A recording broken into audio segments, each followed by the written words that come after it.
This is 5 on your side at noon. Focused on you.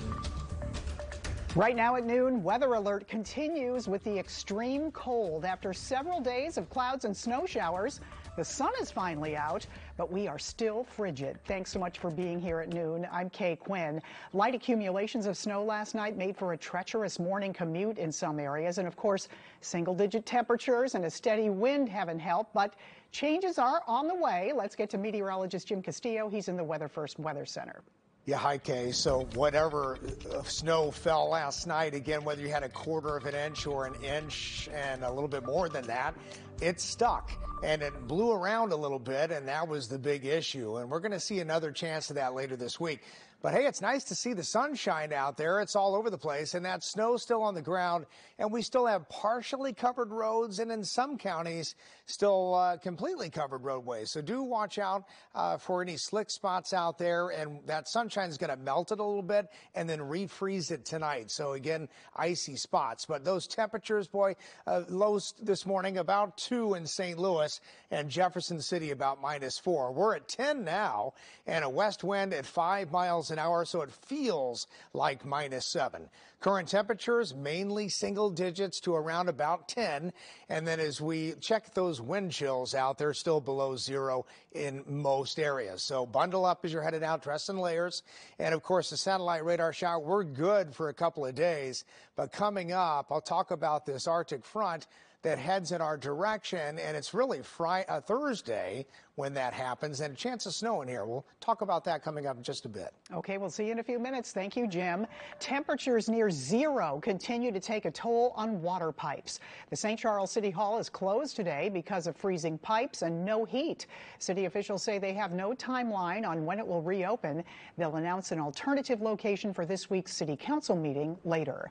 Dangerously cold temperatures affecting much of the U.S. Wind chills below -30 degrees in some areas.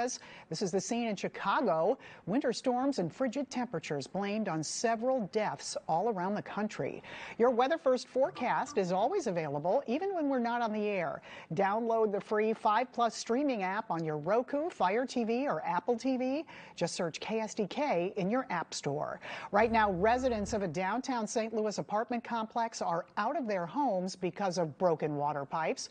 5 on your side's Megan Kernan spent the morning there. She has details about an evacuation effort on this bitterly cold day. Megan? That's right, Kay. The St. Louis Fire Department was called out to the Mark Twain Hotel on North 9th Street just before 6 a.m. for multiple broken water pipes and flooding. Thankfully, all residents were able to get out safely. 5 Metro buses helped evacuate more than 200 people at the apartment complex with their personal belongings in their hands. Nearly half of them were taken to AmeriCorps and the 5-Star Senior Center. Now, Keisha Mills, the assistant manager, says flooding started on the 3rd floor and came all the way down to the 1st floor. She says the basement is also flooded. Now, fire crews were helping many residents in wheelchairs down the stairs after the elevators stopped working. Mills doesn't know exactly how long residents will have to stay out of the building, but says it will be for a few days. Residents tell us they are extremely frustrated. I noticed a spot in front of my door. When I opened the door, the hall was flooded, but I proceeded to, because I was on my way out for work originally. So when I proceeded to walk around the corner, I seen water rushing out of the laundry room. I think that's where the pipe bursted at, because once they opened the door to the laundry room, more water began to rush out, and that's when it started going into our units. This is bad. On a day so cold, this is really bad. And this is 1 block away from the Arcade Apartments, where people have been without heat and hot water. Okay. Right. It is so cold and not a good situation. Thank you, Megan. A similar situation happened at Heritage House Apartments. About 200 residents evacuated their Midtown building after burst water pipes. Cleaning crews are there right now. The property manager is not commenting. Developing today in Washington County, Missouri, the Mineral Area Major Case Squad investigating a missing person case. Police say 44-year-old Donna I was last seen on Shirley School Road in Potosi in the early morning hours of January 9th. A family member reported her missing 2 days later. They're giving no other details about the case. New information about the trial of a man accused of killing a police officer. The trial of Thomas Kinworthy has been delayed. It was supposed to begin this morning. He's accused of murdering St. Louis police officer Tamaris Bohannon in 2020.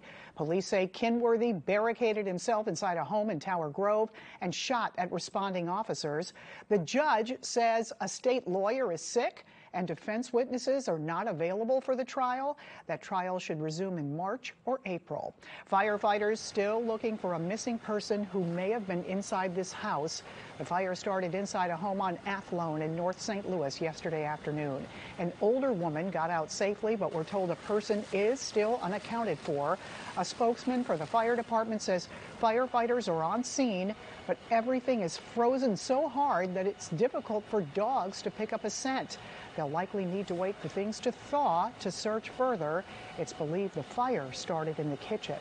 These men are facing first-degree assault charges after an incident on a Metrolink train. Investigators say Gary Walker and Richard Hamilton got on the train at the Lansdowne station in Shrewsbury Sunday. Walker is accused of shooting a person in the leg before the train arrived at the Sunan station in Maplewood. Hamilton is accused of stabbing 2 people and stealing a gun. A motive is not clear. We're told none of the injuries were life-threatening. It was a big night for Donald Trump in Iowa. What last night's caucus vote means for the party and why his rivals aren't giving up. Plus, more people are going back to the office. So what's next for those who've been working from home a few days a week?